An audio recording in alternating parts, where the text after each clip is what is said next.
Jewellery भर part 3 में स्वागत है आप लोगों का। तो आज मैं पार्ट 3 का वीडियो अपलोड करूंगा और इससे पहले मैं 2 मॉडल एक ज्वेलरी भर का वीडियो अपलोड कर चुका हूं। तो पिछले क्लास में हम लोग बात किए थे वीडियो पार्ट 2 में केन के बारे में और मे के बारे में, है ना। एक वीडियो में इस दोनों वर्ड को इसलिए रखे थे कि ये दोनों वर्ड एक ही मीन्स देता है, एक ही सेंस देता है, सकना का। लेकिन भले इस वर्ड का सिचुएशन के हिसाब से, कंडीशन के हिसाब से कुछ अलग अलग यूज हम लोग करते हैं, लेकिन जो जनरल सेंस देता है यही सेंस, क्या चीज का? सकना का। तो ये तो वीडियो पार्ट 2 की बात। आज लेकिन हम लोग इसी टाइप से रखेंगे। क्या क्या रखेंगे? जो एक ही सेंस देने वाला वर्ड है वह कौन सी वर्ड है? आइए देखिए। एक आपका इसी का पास्ट टेंस हो जाएगा कुड और एक हो जाएगा माइट। तो जनरल तरीके से आप कुड के बारे में या माइट के बारे में बोलेंगे तो ये दोनों पास्ट एक्शन को शो करता है। और किसके पास्ट एक्शन को? ये केन के पास्ट एक्शन और ये मे का पास्ट एक्शन। लेकिन इस दोनों वर्ड्स को भी अलग अलग सिचुएशन में हम लोग यूज करते हैं। तो किस किस टाइप के यूज इसकी है हम लोग यहां से देखेंगे।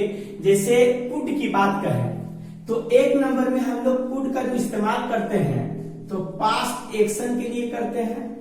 कहां करते हैं? पास्ट एक्शन के लिए। दूसरे नंबर में हम लोग इसका इस्तेमाल कहां करते हैं? पोलाइट वॉइस के लिए, है ना। या तो पोलाइट परमिशन भी आप कह सकते हैं, परमिशन। और इसका इस्तेमाल हम लोग और कहां करते हैं? तो इसका इस्तेमाल हम लोग जब नरेशन बनाते हैं तब इसका इस्तेमाल करते हैं, है ना, नरेशन के लिए। देखिए, पास्ट एक्शन को शो दिखाने के लिए कुड का प्रयोग, पोलाइट वॉइस या पोलाइट परमिशन रिक्वेस्ट यदि रहे तो कुड का प्रयोग, नरेशन रहे तो भी कुड का प्रयोग। अब माइट का प्रयोग हम लोग कहां कहां करते हैं? तो इसी प्रकार माइट जो हमारा है, तो जैसे ये केन का पास्ट शो है तो ये भी मे का पास्ट एक्शन होगा, ये भी पास्ट एक्शन और ये भी पास्ट एक्शन। अब देखिए, मे का जो प्रयोग हम लोग करते हैं तो मे का तो प्रयोग करते हैं इसमें पास्ट एक्शन के लिए एक। दूसरा इस्तेमाल हम लोग कहां करते हैं?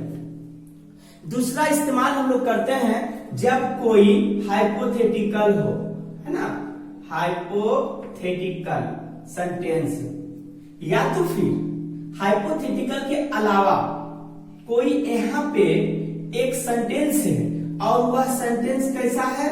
Conditional sentence, conditional sentence. या तो फिर कुछ और ऐसा सेंटेंस है जो क्या हो? Unreal sentence. क्या हो? Unreal sentence. तीसरा नंबर में इसको हम लोग कहां इस्तेमाल करते हैं? पहला तो पास्ट एक्शन के लिए कर दिए, दूसरा हाइपोथेटिकल के लिए कर दिए, इसी में कंडीशनल सेंटेंस भी आ जाएगा और इसी में एन अनरियल सेंटेंस भी आ जाएगा। और एक जो इस्तेमाल हम लोग करते हैं तो जैसे नरेशन हम लोग यहां लिखे हैं तो यहां भी हम लोग इसकी इस्तेमाल कहां करते हैं? नरेशन के लिए करते हैं। लेकिन कब करते हैं? जब यहां पे मे होता है तब करते हैं। तो इसी को हम लोग रूल बाय रूल ठीक से हम लोग देखते हैं। आइए देखिए। तो हम लोग शुरू होते हैं किससे? यूज ऑफ कुड के लिए। सबसे पहला नंबर यूज ऑफ कुड के लिए।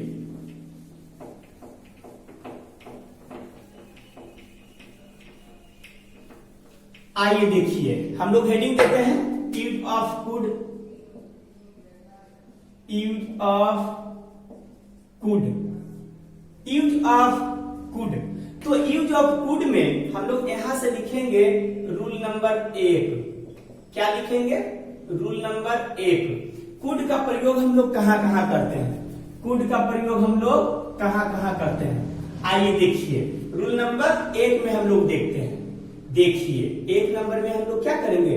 Could is used, could is used to indicate, indicate, है ना। Could is used to indicate क्या चीज के लिए, ability, ability comma power and capacity, capacity किसका, of past tense, of past tense. कह रहा है कि कुड का जो हम लोग प्रयोग करते हैं, कुड का प्रयोग हम लोग कहां कहां करते हैं, तो देखिए एबिलिटी के जगह पे, पावर के जगह पे और कैपेसिटी के जगह पे। यदि आपके सेंटेंस में एबिलिटी आए तो भी कुड का प्रयोग, पावर आए तो भी कुड का प्रयोग, कैपेसिटी आए तो भी कुड का प्रयोग, लेकिन वो हर हाल में कैसा होना चाहिए, पास्ट टेंस का।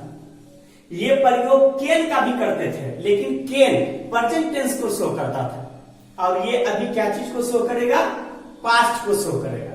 देखिए एग्जाम्पल से कुछ समझते हैं हम लोग। एग्जाम्पल नंबर 1 है ना, तो एग्जाम्पल नंबर 1 में आप इस प्रकार से दे सकते हैं, क्या दे सकते हैं, इस प्रकार से। हाँ देखिए पास्ट एक्शन के लिए हैं। हाँ देखिए क्या थी, राम कुड स्पीक इंग्लिश,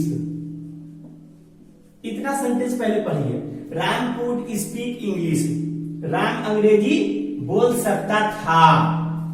कब, वेन, जब, he was 10 years old, 10 years old। देखिए कहता है Ram could speak English, Ram अंग्रेजी बोल सकता था। वेन, कब, जब वह 10 वर्ष का था। तो ये सेंटेंस सुनने से पता चल रहा है कि राम तभी अंग्रेजी बोल सकता था जब वह बहुत पहले, इट मीन पास्ट एक्शन, जो बीता हुआ काल है, जो बीती हुई समय है ना, उसी समय में राम क्या कर रहा था, अंग्रेजी बोल रहा था। तो ये सेंटेंस आप देखें तो आपको तुरंत पता चल गया कि ये पास्ट एक्शन का है और अंग्रेजी बोलने का है, तो एबिलिटी का बोध करेगा, है ना। अंग्रेजी बोल रहा है, एबिलिटी का बोध हो रहा है, लेकिन कब का, पास्ट एक्शन का।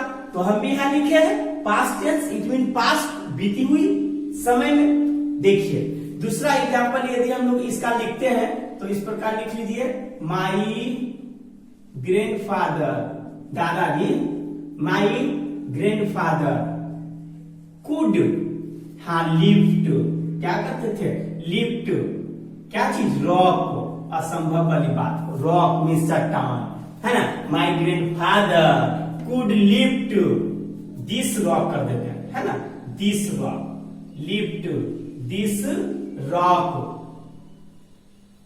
दिस रॉक, वेन, कब, ही वाज, क्या चीज थे, ही वाज यंग, जब युवा थे। कहता माई grandfather could lift this rock, बहुत बड़ा चट्टान है और उसको वो क्या कर लेते थे, उठा लेते थे, पास्ट एक्शन। लेकिन कब उठाते थे, कहते कि जब, ही वाज यंग, जब वो युवा थे, जब वो जवान थे। तो दादाजी का चट्टान का उठाना, है ना, रॉक में चट्टान और स्टोन में छोटा छोटा पत्थर, तो चट्टान तो उठाते थे, लेकिन कब उठाते थे, जब वो युवा थे, मीन्स बीते हुए काल में। और चट्टान का उठाना, यहाँ पे क्या चीज का प्रयोग हो गया, कैपेसिटी का प्रयोग हो गया। तो जब भी आपका सेंटेंस पास्ट टेंस को शो करे और उसमें सेंस आए 3 चीज का, कैपेसिटी का, पावर का या एबिलिटी का, तो भी हम लोग किसका इस्तेमाल करेंगे, कुड का इस्तेमाल करेंगे। रूल नंबर 1 का 2 एग्जांपल। रूल नंबर 2 आइए, रूल नंबर 2। तो हम लोग 2 में क्या लेते हैं, इसी प्रकार हम लोग कुछ ले लेते हैं। देखिए 2 में ले लीजिए, है ना, क्या चीज, कुड, देखिए कुड इज यूज्ड टू, है ना, could is used to indicate, क्या चीज करता है, indicate a very polite, polite permission, क्या चीज के लिए, पोलाइट परमिशन, एंड, और क्या चीज के लिए, रिक्वेस्ट, रिक्वेस्ट। देखिए कहता है could is used to indicate, could का प्रयोग किया जाता है इंडिकेट करने के लिए। किसको किसको इंडिकेट करता है?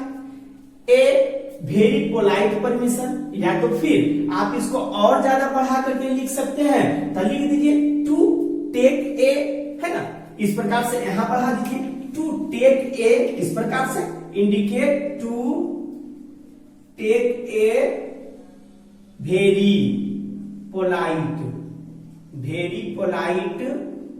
परमिशन, है ना। Could is used to indicate, है ना, take a very polite permission. तो यहां पर कह रहा है कि पोलाइट परमिशन, विनम्र अनुमति, और क्या चीज? रिक्वेस्ट के लिए, मतलब प्रार्थना के लिए। तो कुछ ऐसा सेंटेंस हम लोग लेंगे जिसमें ये चीज का झलक होना चाहिए। किस किस चीज का? पोलाइट परमिशन का और फिर रिक्वेस्ट का। देखिए एक एग्जांपल हम लोग यहां से लेते हैं, एक एग्जांपल लेते हैं और एग्जांपल में ये लिख देते हैं। क्या लिख देते हैं? हाँ, कुड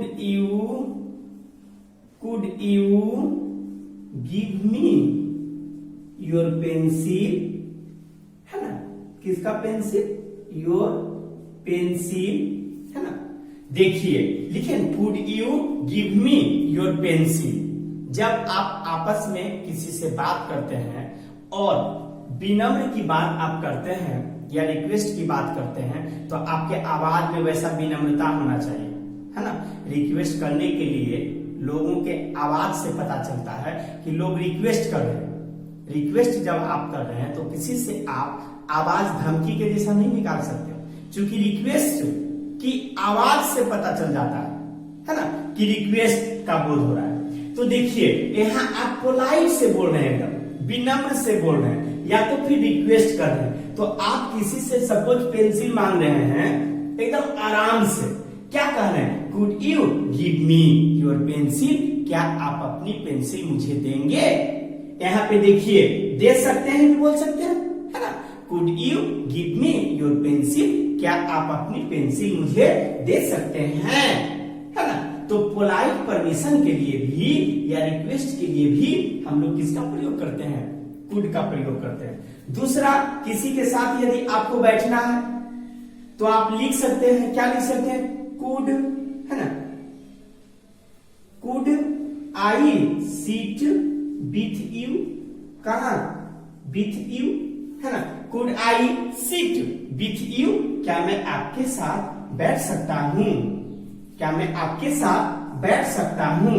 इस प्रकार से तो यहाँ पोलाइट का बोध हो रहा है, यहाँ भी आप बोले तो पोलाइट या तो फिर रिक्वेस्ट का बोध हो रहा है। अब देखिए इसी में एक नरेशन का जगह आता है, वह जगह क्या है? रूल नंबर 3 का, रूल नंबर 3। देखिए रूल नंबर 3 में क्या चीज हो जाएगा? हाँ, इस प्रकार से लिखेंगे हम लोग कैन, है ना, तो कुड लिखेंगे ना, सॉरी। देखिए could is used, could is used at the place of can, है ना, eight the place of can, है ना। कहा? इन इनडायरेक्ट स्पीच, कहा? इन indirect speech, if the reporting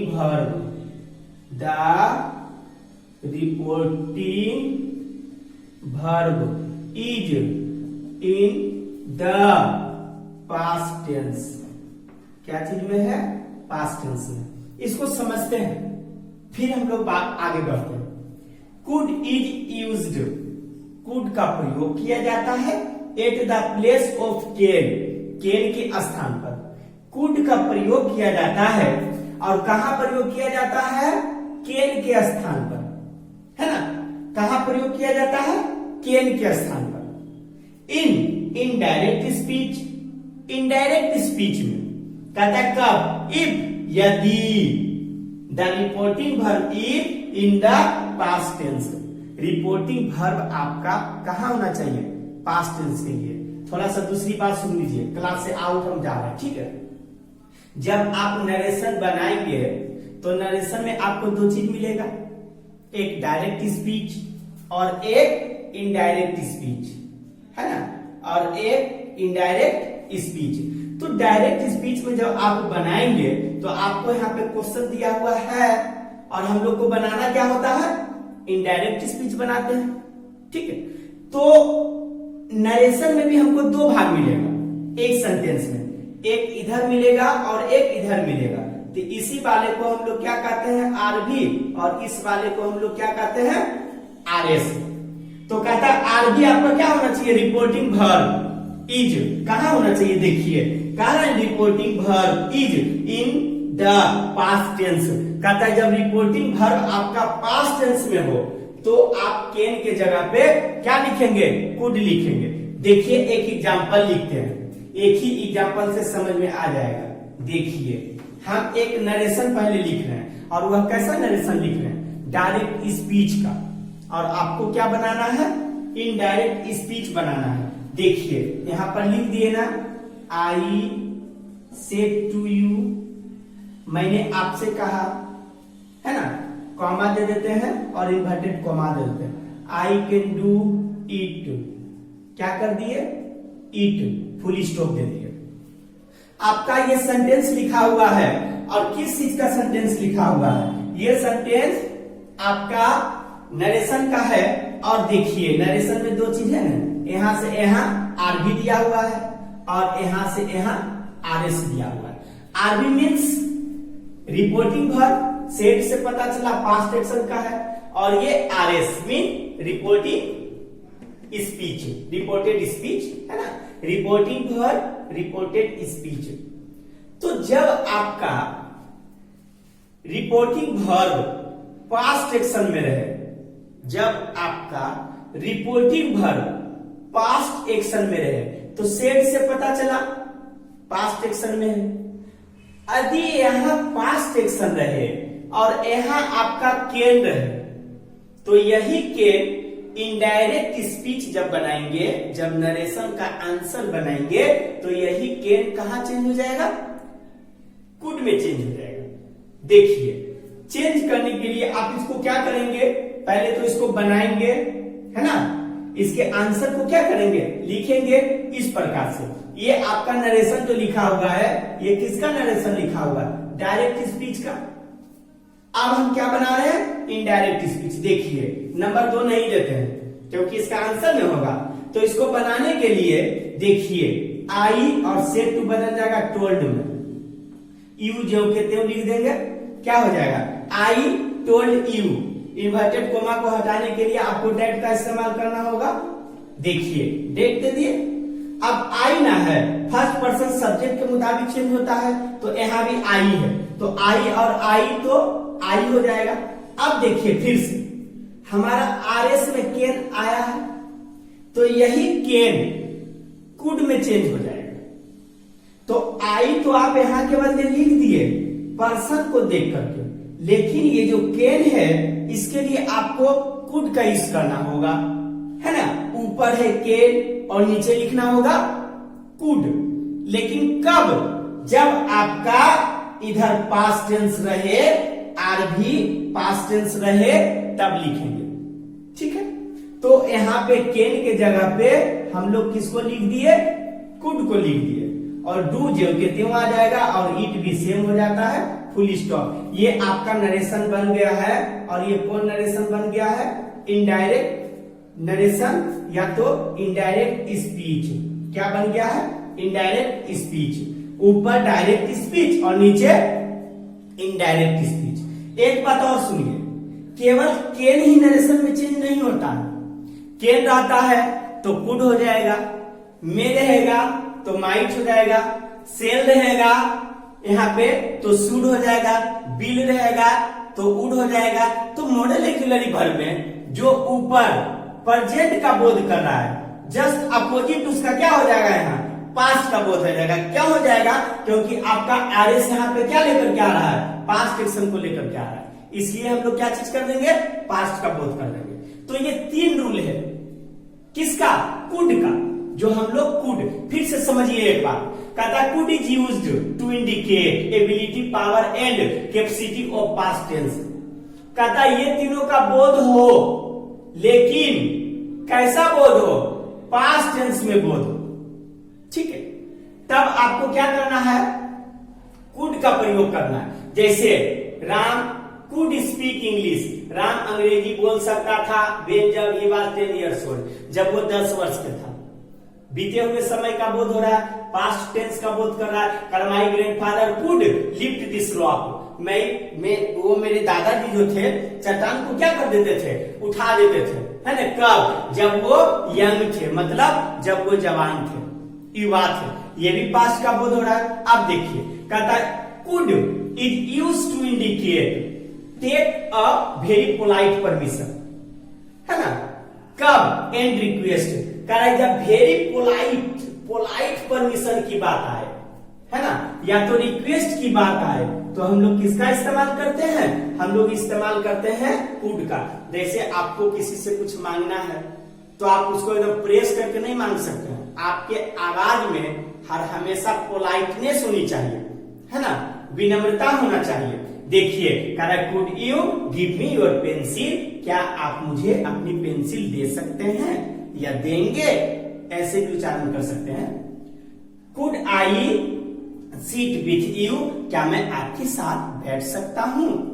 अब देखिए 3 नंबर में कहता है could is used at the place of can in indirect speech. कहता है कि the reporting verb is in the past tense. जब रिपोर्टिंग वर्ब पास्ट टेंस में हो तो रिपोर्टिंग वर्ब जो कोमा के बाहर है वही ना कहलाएगा। सेड देखिए है पास्ट में है, और यहाँ कैन है, तो ये टोल्ड में चेंज हो गया और यहाँ कुड में चेंज हो गया। इसको नोट कर लीजिए। अभी तुरंत लाते हैं यूज ऑफ माइट का, नोट कर लेना है इसको। देखिए, अब आते हैं हम लोग किसके लिए? माइट के लिए। तुरंत हम लोग आ रहे हैं यूज ऑफ माइट के लिए। अभी तो हम लोग देख रहे थे, तो जिस प्रकार कैन का पास्ट एक्शन कुड, तो उसी प्रकार मे का भी पास्ट एक्शन माइट होगा। आइए देखिए, रूल नंबर 1 में हम लोग आते हैं। रूल नंबर 1 में, तो रूल नंबर 1 में हम लोग क्या चीज से देखते हैं, है ना? देखिए, सबसे पहले आप माइट का प्रयोग कहां कहां करते हैं उस रूल को हम लोग समझते हैं। देखिए, तो नंबर 1 में हम लोग आते हैं। माइट इज यूज्ड, है ना? Might is used to express क्या चीज को? लेस पॉसिबिलिटी,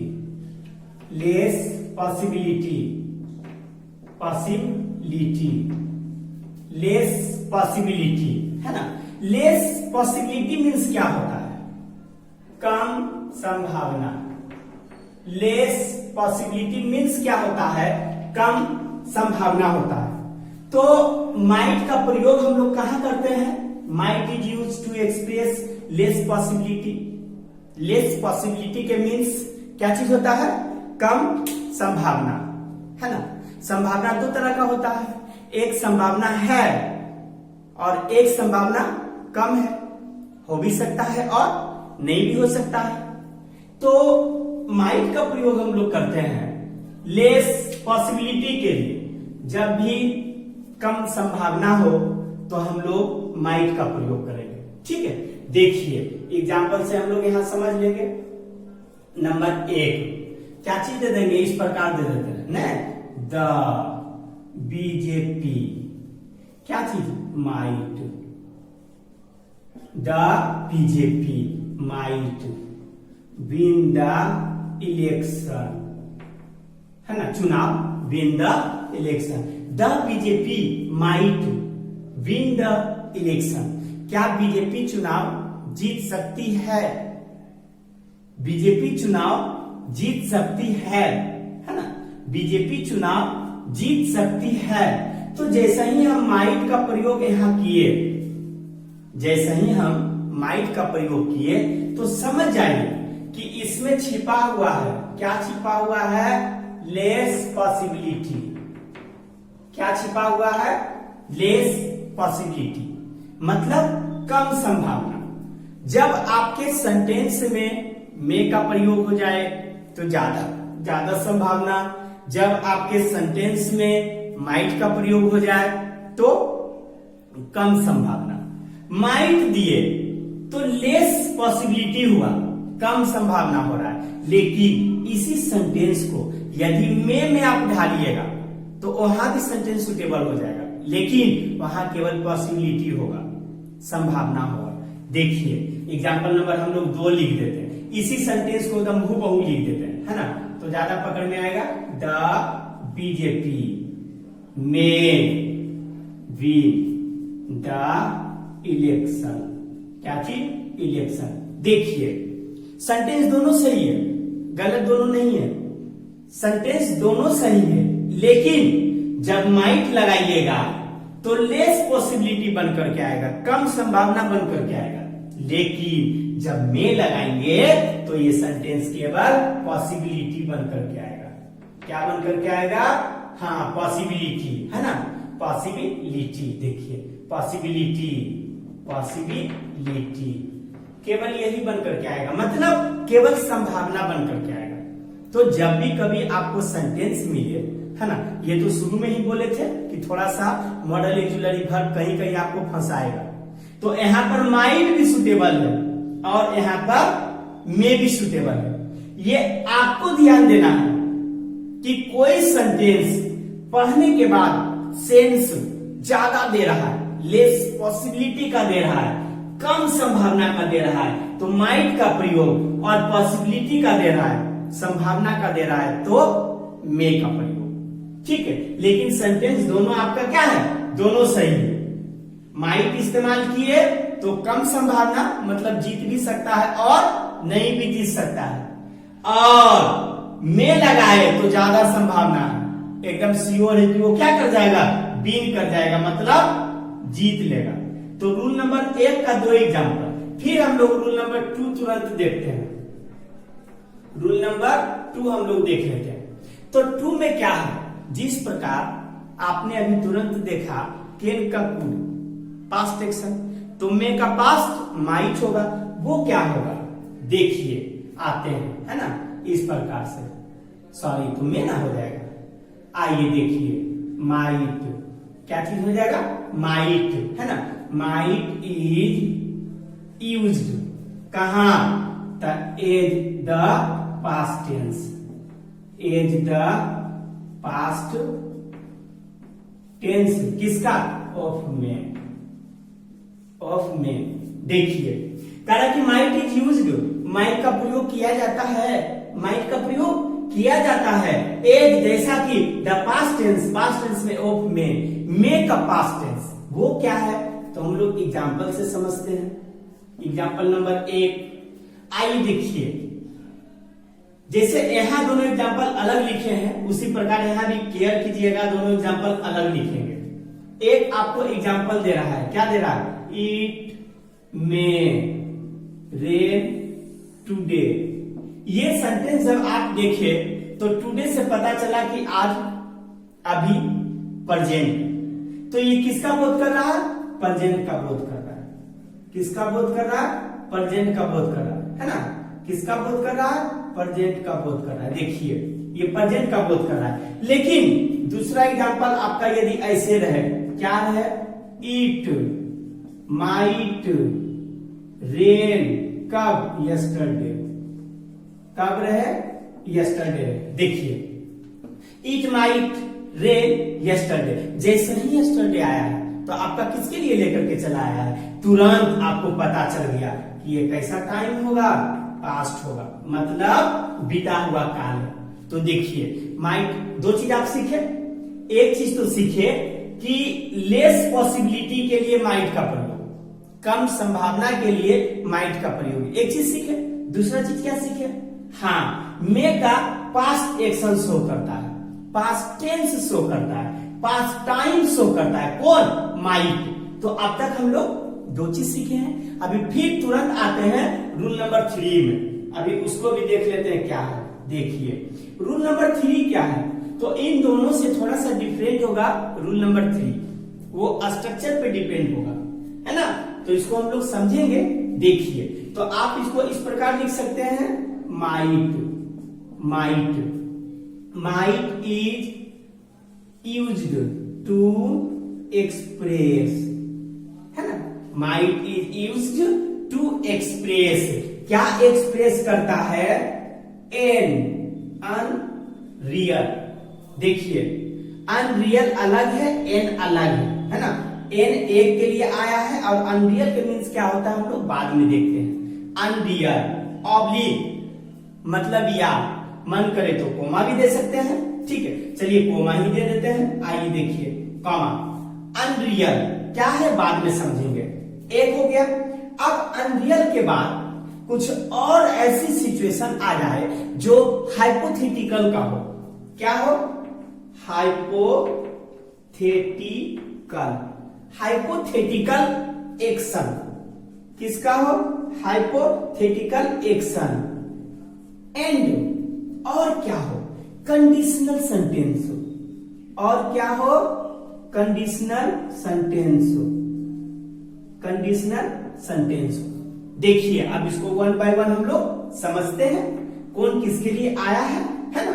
आइए, आपका ये कंडीशनल सेंटेंस अलग, अनरियल आपका अलग और हाइपोथेटिकल आपका अलग। आइए देखिए, फिर से हम लोग समझते हैं। माइट इज यूज्ड, माइट का प्रयोग किया जाता है टू एक्सप्रेस, किसी चीज को व्यक्त करने के लिए। एन एक मतलब अनरियल, अनरियल के मीन्स अवास्तविक, है ना, अवास्तविक। अनरियल के मीन्स अवास्तविक। कहता है कि माइट का प्रयोग किया जाता है किसके लिए, अनरियल के लिए, अवास्तविक घटना के लिए, ठीक है। आप चाहे तो अनरियल एक्शन भी बोल सकते हैं इसको, है ना। हम शॉर्ट में लिखे हैं अनरियल एक्शन, अवास्तविक घटना के लिए। एक हाइपोथेटिकल एक्शन, हाइपोथेटिकल एक्शन मतलब काल्पनिक, हाइपोथेटिकल के मीन्स काल्पनिक। एंड और कंडीशनल सेंटेंस, कंडीशनल के मीन्स कुछ शर्त होगा उसमें, ठीक है। फिर से देखिए, हाइपोथेटिकल के मीन्स क्या होता है, काल्पनिक होता है। और काल्पनिक कैसा, हम लोग कभी ऐसा कल्पना करते हैं ना, काश हम लोग अच्छा खेले होते तो विजयी प्राप्त किए होते। तो ये क्या हो रहा है, हाइपोथेटिकल हो रहा है, रियल है नहीं है, अनरियल है। और हाइपोथेटिकल क्या कह रहा है कि काश हम लोग अच्छा खेले होते तो जीत गए होते, या मैच जीत गए होते। काश मैं वहां गया होता तो मैं मंदिर को देखा होता, काश मैं आगरा गया होता तो ताजमहल को देखा होता। ऐसा होता है ना, वो सिचुएशन आपका कुछ कंडीशनल बन करके आएगा। गए होते, पहला शर्त लगा दिया है कि आप जब तक वहां नहीं जाइएगा तब तक आप उस चीज को देख नहीं पाइएगा। तो ये आपके ऊपर डिपेंड कर रहा है कि सेंटेंस अनरियल है, हाइपोथेटिकल है, या तो फिर कंडीशनल सेंटेंस है। तो इसका एग्जांपल लेने के लिए हम लोग स्ट्रक्चर से देखेंगे, ठीक है। दो स्ट्रक्चर इसके लिए आएगा। वो स्ट्रक्चर कैसा आएगा, पहले हम लोग इसका हिंदी लिख लेते हैं, है ना, या तो फिर स्ट्रक्चर लिख लेते हैं। देखिए यहाँ पे स्ट्रक्चर क्या चीज लिख लेते हैं, एग्जांपल समझते हैं पूरा डीप। तो स्ट्रक्चर इसका जो आता है दो तरीके से आता है। कैसा आएगा, देखिए स्ट्रक्चर क्या होगा, सब्जेक्ट, हाँ, if plus subject plus head plus V3 plus object और कॉमा। क्या क्या है, if plus subject plus head plus V3 plus object comma एक। फिर इसी में है क्या क्या है, कॉमा के बाद है subject plus have plus might या वुड, माइट या वुड। आगे देखिए, उसके बाद क्या रहा, प्लस V3 प्लस ऑब्जेक्ट। एक स्ट्रक्चर तो ये है, और आप इससे बनाना चाहते हैं हिंदी अभी ऊपर हम लोग लिखेंगे। आप यदि इससे बनाना चाहते हैं तो इससे बना लीजिए, या तो फिर आप इससे बनाना चाहते हैं, किससे, head plus subject plus V3 plus object, और ऑब्जेक्ट के बाद तुरंत आपको कॉमा देना होगा और फिर इसमें कोई चेंजिंग नहीं होगा, हूबहू इसी को क्या कर देंगे, उतार देंगे। तो वो क्या हो जाएगा, सब्जेक्ट हो जाएगा और प्लस हैव हो जाएगा, प्लस माइट दे दीजिए या तो फिर वुड दे दीजिए, वुड प्लस V3 और प्लस ऑब्जेक्ट। अब इसका हिंदी सर्च करेंगे हम लोग कि पुट कैसे करेंगे, है ना। तो इसको आप लोग नोट कर लीजिए। हम अभी 2 नंबर वाले टोटल को मिटाते हैं और हिंदी इसी जगह दे देते हैं, है ना। 2 नंबर केवल मिटा रहे हैं।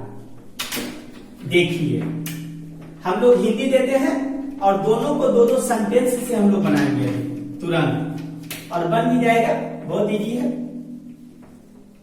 देखिए कुछ हम हिंदी वर्ड लिखते हैं, है ना, क्या लिखते हैं, हिंदी वर्ड। और जो इसी का एग्जाम्पल है, एग्जाम्पल हम लिख रहे हैं, ये एग्जाम्पल किसका लिख रहे हैं, इसी का 3 नंबर रूल वाले का, ठीक है। आप ठीक हुई ना, आइए चलिए देखिए इसी का एग्जाम्पल हम लोग लिख रहे हैं। तो एक एग्जाम्पल हम यहां हिंदी में लिख देते हैं, काश। अब देखिए काश के जगह पर आप 3 चीज दे सकते हैं। काश भी लिखेंगे तो वही सेंस होगा, अगर भी लिखेंगे तो वही सेंस होगा, यदि भी लिखेंगे तो वही सेंस होगा। जो मन करे तीनों वर्ड में से कोई वर्ड आप लिख दीजिए, सेंस वही होगा। काश, है ना, हम लोग ठीक से या अच्छे से, ने ठीक सुटेबल नहीं लग रहा है, काश हम लोग अच्छे से मैच खेले होते तो हम लोग क्या चीज कर जाते, मैच जीत जाते, मैच क्या कर जाते, जीत जाते, है फुल स्टॉप। देखिए पढ़िए, काश हम लोग अच्छे से मैच खेले होते तो हम लोग मैच जीत जाते। यदि आपका मन चाहे तो रूल नंबर स्ट्रक्चर नंबर 1 से भी बना सकते हैं, है ना, और मन चाहे तो स्ट्रक्चर नंबर 2 से भी आप बना सकते हैं, कोई दिक्कत नहीं है ना, ज्यादा ऊपर जा रहा है। रूल नंबर 2 से भी बना सकते हैं, ठीक है। 1 से भी बनाएंगे तो वही सेंस आएगा और 2 से भी बनाएंगे तो वही सेंस आएगा। अब देखिए हम 1 नंबर रूल से पहले बनाते हैं इसी को, तो इसमें हम लोग सब्जेक्ट बन के आएगा, अच्छे ऑब्जेक्ट इसका बन जाएगा, है ना, मैच अंत में चल जाएगा, ऑब्जेक्ट बन जाएगा, और खेले प्लेड बन जाएगा। हम लोग फिर सब्जेक्ट इस पार्ट का कोमा के उधर उधर और कोमा के इधर से इधर। इफ तो सबसे पहले देखते जाइए, 1 बाय 1 हम बढ़ते जाते हैं। इफ सब्जेक्ट मांग रहा तो हम लोग हैं तो क्या दे देंगे, बी दे देंगे। हेड स्ट्रक्चर में है तो अपने मन से आपको क्या दे देना पड़ेगा, हेड देना पड़ेगा। V3 मांग रहा है तो सुनिए, V3 तो क्या चीज है, खेले मतलब खेलना, तब प्लेड हो जाएगा। चलिए देखिए क्या चीज दे दिए, प्लेड, है ना।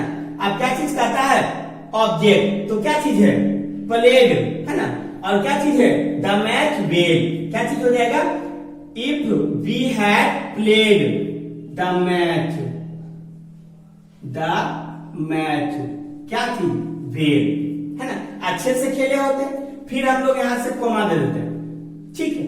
या तो आप इसको दूसरे तरीके से तोड़ के देखिए, if we had played well the match, ने वेल सुटेबल उधर नहीं हो रहा, इधर से आ जाएगी मैच, तो हम लोग क्या चीज दे देते हैं, प्लेड वेल द मैच, और कॉमा दे दिए, यहां तक का खत्म हो गया। अब आगे फिर यहां आगे बढ़िए, सब्जेक्ट, तो इसमें सब्जेक्ट हम लोग हैं तो क्या हो जाएगा, वी, फिर हैव, तो अपने मन से आपको हैव लगाना होगा, क्या करना होगा, हैव लगाना होगा। अब देखिए या तो मन करे माइट दे दीजिए या तो वुड दे दीजिए, लेकिन आप तो अभी जो देख रहे हैं वो माइट का रूल देख रहे हैं, तो हम लोग माइट से ही बनाते हैं, क्योंकि हम रूल तो इसी का देख रहे हैं, माइट का। माइट कहता है V3 दीजिए, तो V3 इसका क्या हो जाएगा, हाँ मैच जीते, है ना, जीते। देखिए भाग जीतना है तब विन बोन V3 बोन हो जाएगा, तो जाएगा माइट वोन, और क्या चीज हो जाएगा, ऑब्जेक्ट हो जाएगा the match, won the match. फिर से आइए, if we had played well the match, काश हम लोग मैच को अच्छे से खेले होते तो we have might won the match, तो हम लोग मैच को क्या कर गए होते, जीत गए होते। अभी जो हम लोग ये बनाए स्ट्रक्चर नंबर 1 से, है ना, एक हिंदी को आप 2 स्ट्रक्चर से बना सकते हैं। हल्का सा केवल क्या है, फेरबदल है, बस हल्का सा, गौर से देखिए, इसी में फेरबदल है। यहाँ इफ पहले आया है, बाद में सब्जेक्ट का हेड आया है, और यहाँ केवल हेड को पहले कर दिया है, और इफ को क्या कर दिया है, इफ का स्थान कौन ले लिया, हेड ले लिया है। पहले इफ और इधर 2 नंबर में, आप 2 नंबर से बनाइए। तो सबसे पहले 2 नंबर में आपको क्या देना होगा, हेड देना होगा, फिर सब्जेक्ट। तो सब्जेक्ट बी ना है जी, तो हम क्या दे देंगे, बी दे देंगे। फिर B3 तो प्लेग हो जाएगा, प्लेग, और वेन हो जाएगा, द मैच ऑब्जेक्ट हो जाएगा, यही हुआ। और फिर सब्जेक्ट मांग रहा है तो क्या दे देंगे, बी दे देंगे, क्या दे देंगे, बी। और फिर हेड मांग रहा है तो हम लोग क्या दे देंगे, हेड दे देंगे। फिर माइट मांग रहा है तो हम लोग क्या दे देंगे, माइट दे देंगे, ठीक है। फिर भर मांग रहा है B3, तब वन ने था तो देखिए तो क्या दे देंगे, वन और the match, one the match. अब देखिए फिर से आइए, हल्का सा चेंजिंग आया है, कहा, बस शुरू में ही।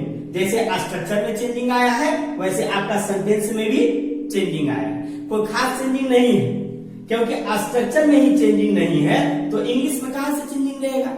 ट्रांसलेट जब कीजिएगा तो खास चेंजिंग नहीं होगा। देखिए, if we had played well the match, और यहाँ हेड पहले आ गया। स्ट्रक्चर में हेड पहले आया था तो 2 नंबर वाले से 2 नंबर से बनाए हैं, और 1 नंबर वाले को 1 नंबर से बनाए हैं। अब इससे मन जितना करे आप इसी प्रकार का सेंटेंस क्या कर सकते हैं, बना सकते हैं, है ना।